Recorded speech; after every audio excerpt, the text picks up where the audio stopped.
sa amin ni Tomas, Panginoon, hindi po namin alam kung saan kayo pupunta. Paano namin malalaman ang daan?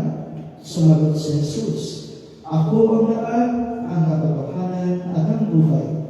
Walang makapupunta sa Ama, kundi sa pamamagitan ko. Mga kapatid, ang mabuting balita ng Panginoon.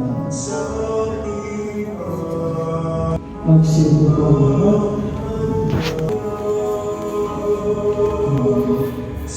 Sa pinuntahan mo, nakikiwala ko yung pananalisa at may mga tayong mahal sa buhay.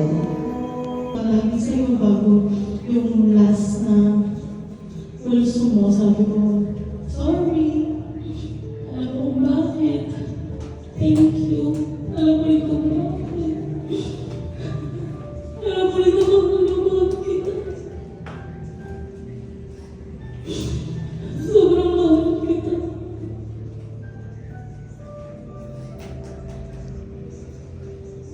Sana okay ka na, sana okay na yung iba.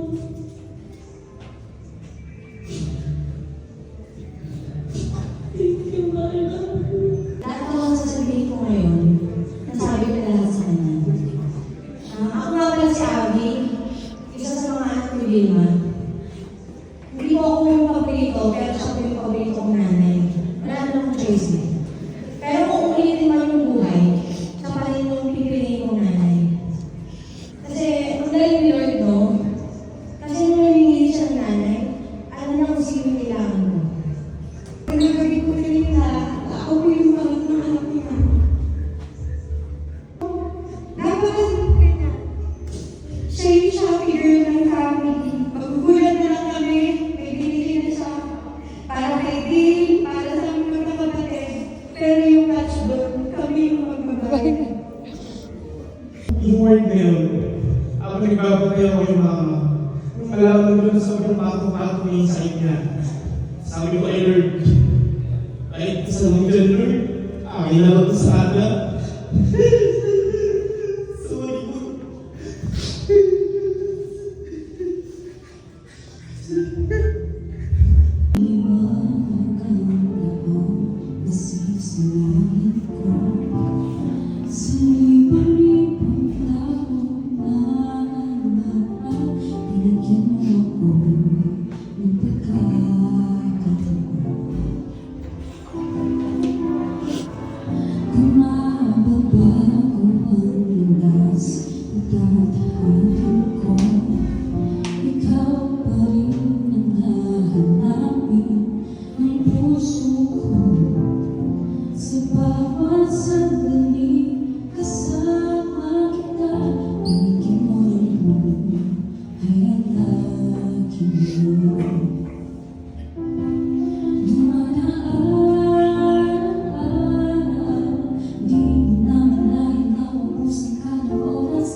Bawat minuto, nakapili